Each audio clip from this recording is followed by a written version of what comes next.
Hi everybody, welcome to another episode of Historia Politica Pública. This is the second part of the episode about the refugees, and the last one I talk about the contemporary refugee crisis, the climate migrants, the people who are displaced by the conflict, and also I did a review of the history of population flags during the Second World War, in the interwar period, and during the Cold War.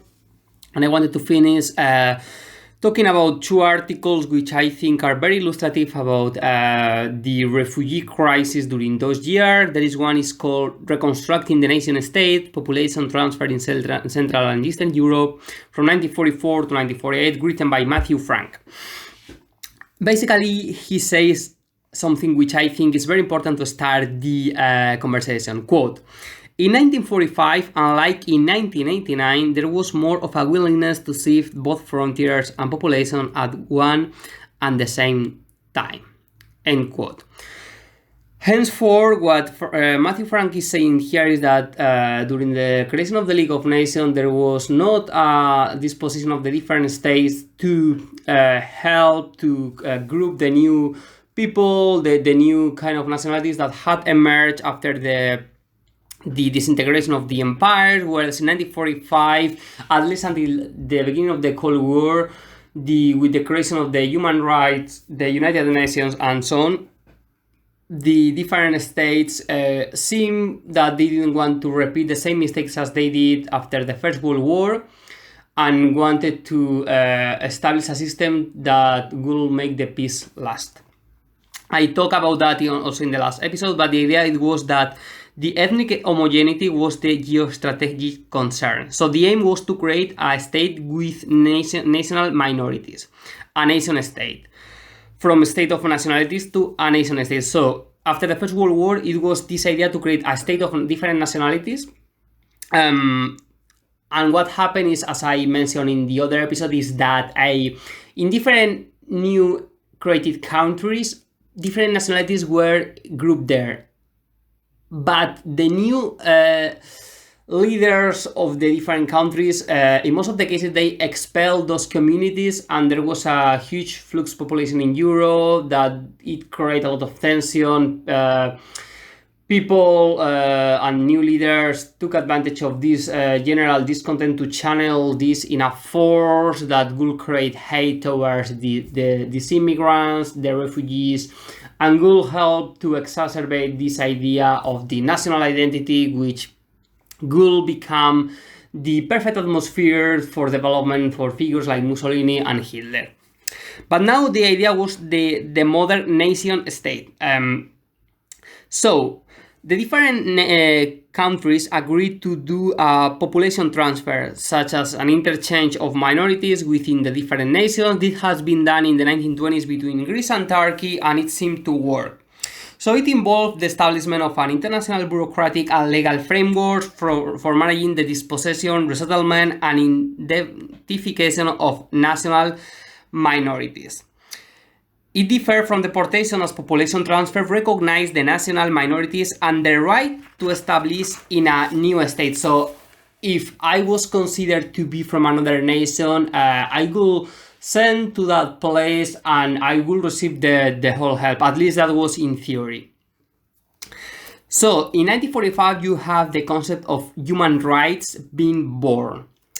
And the population transfers was widely praised as a mechanism, and it was positively viewed through the framework of international law and arbitration. So all of this, it was directed by people who allegedly wanted the best of the interest for this different population.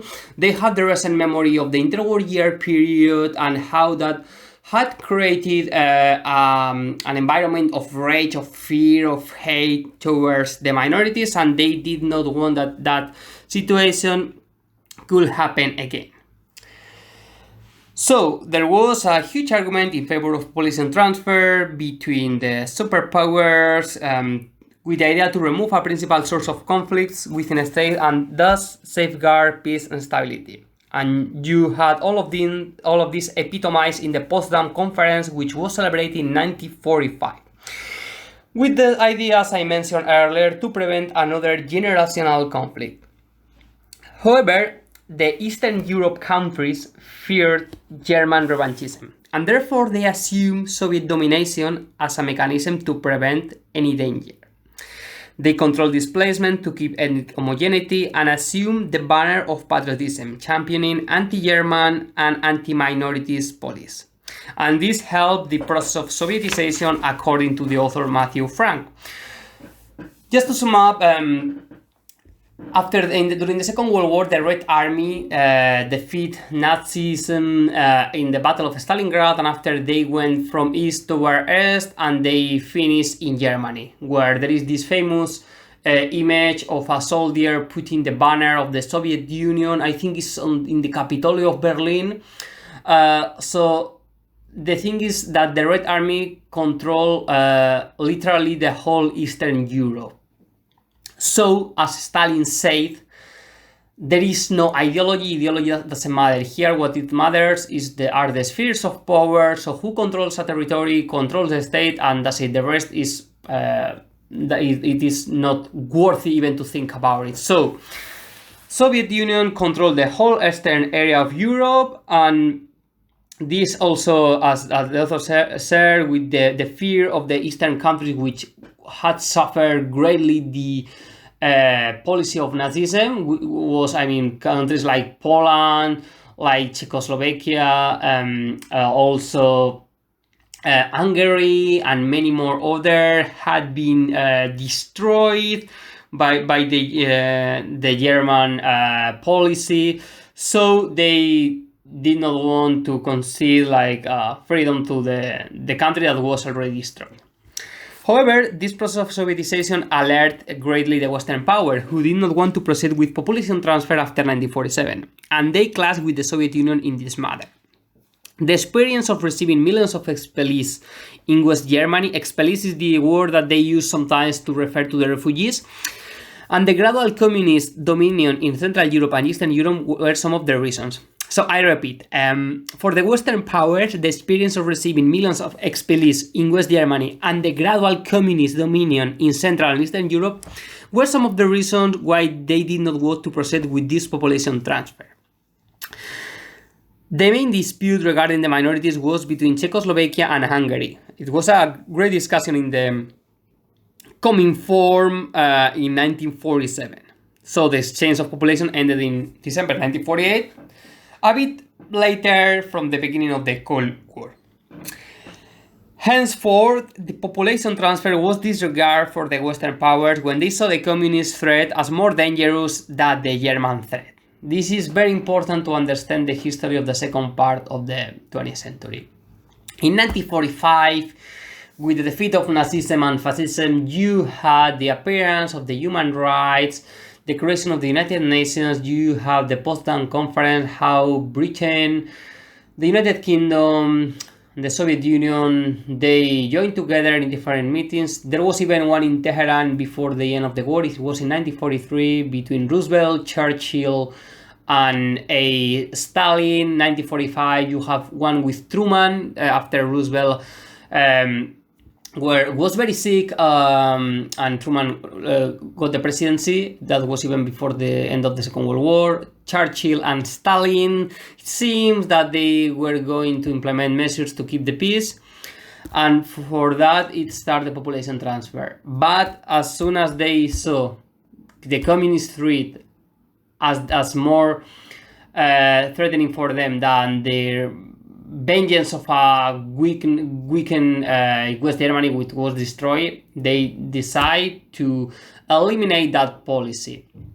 And this happened because the Cold War started in 1947, especially after the invasion of the Soviet Union in Czechoslovakia, which was, honestly, I believe, incredibly stupid approach for two reasons. First of all, for the humanitarian reasons, that you cannot invade another country according to the Human Rights Convention, and also for common sense. But the second is that in the elections of Czechoslovakia, the Communist Party won by a huge majority. I think they got more than 40% of the votes. So even for geopolitical reasons, it didn't look smart, so anyway, but I will speak about the elections in the post-war period in other episodes, because there are some interesting aspects to things, such as the elections in Italy, France, or Finland, in which the Communist Party, they had a great appeal among the voters because they were recognized for the role during the resistance in France, the liberation, also the partisans in Italy, 1945. It is interesting to talk about Yugoslavia in one of the episodes, because it was a country that was reconquered by the partisans after the Nazi occupation, and you have the role of Tito and the other partisans who fought bravely, and there are testimonies that are incredibly enlightening about what happened in that time and made Yugoslavia to gain a legitimacy that led them being out of the Cold War, but literally because they did not ally neither with the Western powers, neither with the Soviet Union. So, just to finish the episode, I wanted to talk about a bit a particular aspect and how this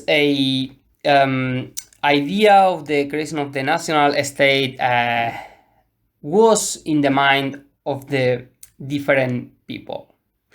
Well, before going that, I wanted to say something about the approach of the Soviet Union. As soon as the Western powers saw the communist threat more dangerous than the German threat, the Soviet realized that growing nationalism within the new states in the Eastern sphere made them harder to control this transfer. So they realized that those people were more nationalists than communists. So the population transfer created disunity both in the East and the Western bloc. The West, because they did not want to reinforce the Soviet Union, because they had a lot of appeal after 1945, and the Soviet Union did not want to bring, like, let's say, a lot of Poles to Poland, a lot of Hungarians to Hungary, a lot of Czechs to Czechoslovakia, because they were seeing how the idea of national identity was reinforcing. And that aligns perfectly with the next thing that I want to say, which is to talk about an article written by Eagle Glassheim called National Mythologies and Ethnic Cleansing: The Expulsion of Czechoslovak Germans in 1945, in which speaks about how the Germans were murdered in mass after the Second World War. So in 1945, after the Postman Agreement, 2 million Germans were transferred from Czechoslovakia. In 1 year before, there was expulsion of 700,000 Germans by Czech, and 30,000 died during the marches. Those were the Czechoslovak Germans, so people that were living in Czechoslovakia, but they were Germans. Basically, what happened here is that the Czech nationalism aligned itself against the Germans. So, in 1917, 1918, after the Austro-Hungary Empire collapsed, it was created the new Czechoslovakia, a multinational state, and you have the Czech Prague, the capital, ruling German, Slovak, Hungarian, and Ruthenian peripheries. So, in order to reinforce the importance of being a Czech, nationalism was fundamental, and the idea of the other were the Germans, the other as the figure to stand against and reinforce your patriotism. That had happened even before in the 19th century, when they invoked the pre-1620 historical rights of the Bohemian Crown lands to claim the right of self-determination within the Habsburg Empire. So they refer to the idea of the White Mountain in 1620, in which the Catholic Germans defeat the Protestant Czech. And after the Habsburg collapse in 1918, the Czechs met at White Mountain precisely to commemorate the battle and celebrate the fall of the Habsburg. You have to think about the importance of the symbolism within the creation of the nation state and nationalism. So, in 1620, the Germans Catholic defeat the Protestant Czechs during the 30-year war in Europe that was from 1618 until 1648. And almost 300 years later, 298 years later, more precisely, after the Czech independence, the creation of the modern Czechoslovakia, well, the modern in that time, after Second World War, it was another, but let's talk about that later.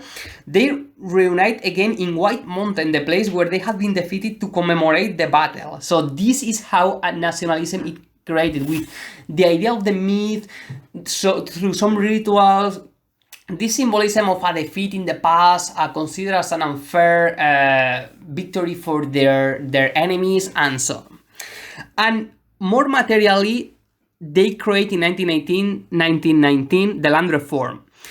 And there is a testimony that it says something interesting. It's the next quote. "We are deleting the landed aristocracy for the future history of the Czech nation," end quote. In other words, the Germans were depicted as aristocrats and the feudal enemy. In 1620, they were the enemies because they were Catholics and Germans, and in 1919, they were depicted as the rivals because they were aristocrats and considered as feudals. So what happened here? In the interwar period, you had elections in that area, and henceforth, because there were Germans living in Czech Prague, as I mentioned earlier, it was interesting to analyze who voted who and so on.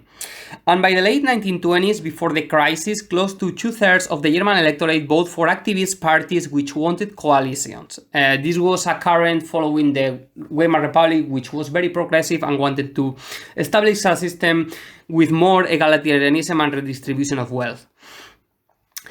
Because despite the Czechs were favoring themselves, the German minorities were still having rights such as a guarantee of German autonomous schools, proportional political representation, and the right to do business in their own language. But the Great Depression destroyed the activist momentum. Germans were in government from 1926 to 1938, and the right-wing Sudeten German Party won the elections in 1935, and 85% support among the Southern Germans in 1938, and this party was founded by Hitler's Nazi party. After Hitler conquests Czechoslovakia, the Czech did not organize a strong resistance as Yugoslavia and Poland, for instance, or Albania, and the repression was less cruel. So, what happened after the war?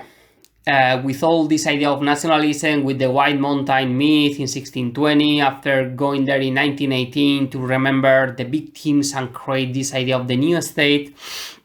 According to the author, there was a Wild West atmosphere, lack of legal system, failure or refusal by politicians to establish a normative mechanism. So there was a dual approach of wanting to take harsh measures but without alienating the allies. And again, the White Mountain myth. If the Second World War, well, if Hitler surrendered, I think it was the 8th of May of 1945, barely 1 month later, in the 1st of June of 1945, there was the 325th anniversary of the White Mountain. So the people again went to White Mountain, and according to the author, Czechs and Slovaks will again be the master of their own land. This is a testimony that it takes for one of the leaders, and it was a rhetoric to feel rage against Germany. So again, the Germans were the other, but for different reasons. Where Germans were the other in 1918 for the battle against the Czech Protestants during the Battle of White Mountain, and they were the other for that reason, the aristocrats and the feudal and so on, the religious enemies. After 1945, they were the other because the atrocities of Hitler. So in just a period of 30 years, the approach to Germans had not changed, but the reason for that, it had. But nationalism was against reinforcing of that. And as I mentioned, 700,000 of Germans were expelled, 300,000 had to flee anyway, and 30,000 died. So there were some testimonies of politicians like Edward Beres that say, quote, "We must liquidate the German problem, definitely. Liquidate, the war is terrible," and it is precisely the approach that they did. They basically encouraged the people in Czech to take the law at their own hands. There was the massacre at Ústí, the place is Ústí nad Labem, which was called the werewolf hysteria sparked repeatedly case of violence against Germans during the summer of 1945.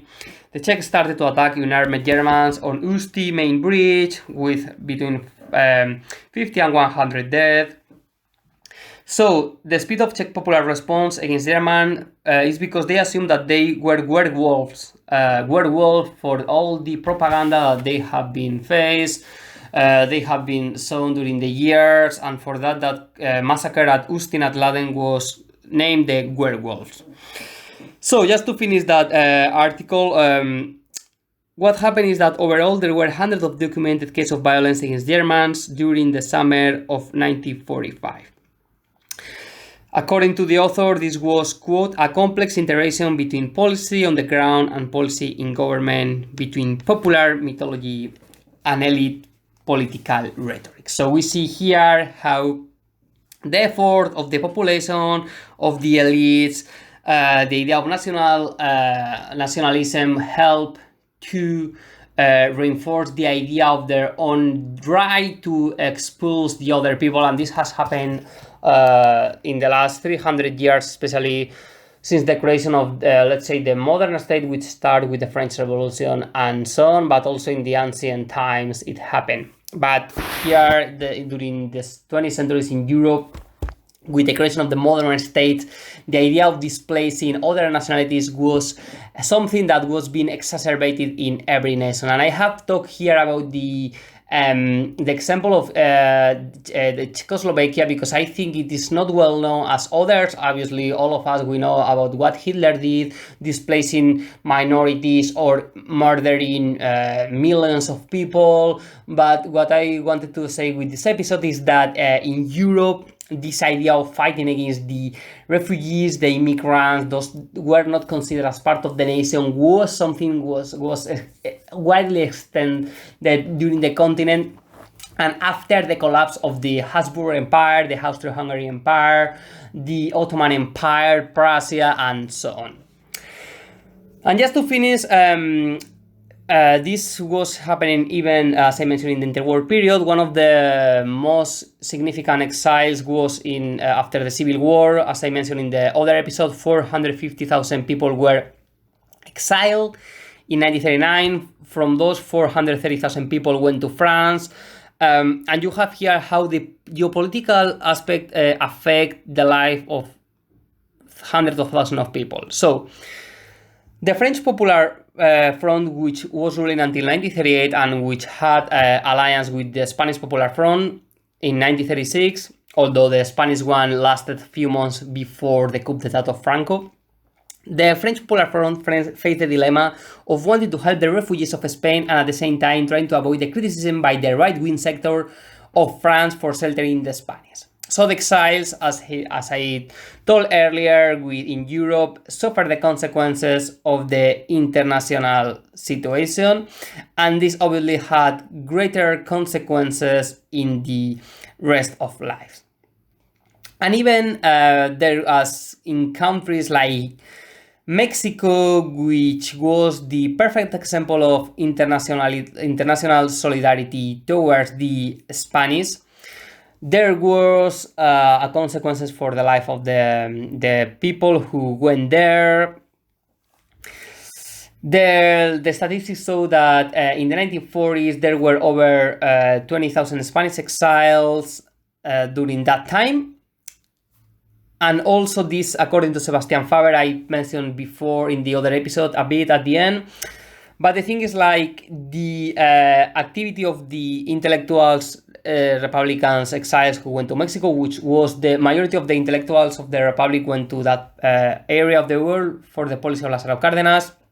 The exiles were free to develop their role, but they were constrained by the ideological and political debt imposed by the host state who had lived in the country. That happened also in Germany with the different minorities and in other areas. So, whereas in the Second Republic of Spain, the intellectuals had participated along the masses, in Mexico, they distanced themselves from them. The exile in Mexico meant a return to the conception of a cultural practice as a political disinterested one, an activity done above the fray thanks to the support of the state.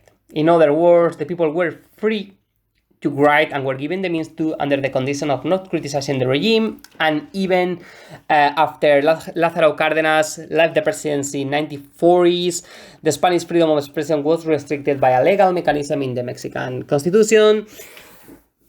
And I finish here the two parts of the episode about the population flux, about the refugees, and very important matter in our contemporary world, and which has helped to develop our societies in the past and in the present. Multiculturalism is fundamental, so I believe that we need to help the refugees to integrate in the new countries. So we need to push our governments to offer a policy of open borders, because they are not to blame for the legacy of colonization that we have been doing through the centuries. We, like Spain, France, United Kingdom, the United States, instigating coup d'etat in Asia, in Africa, or in Latin America.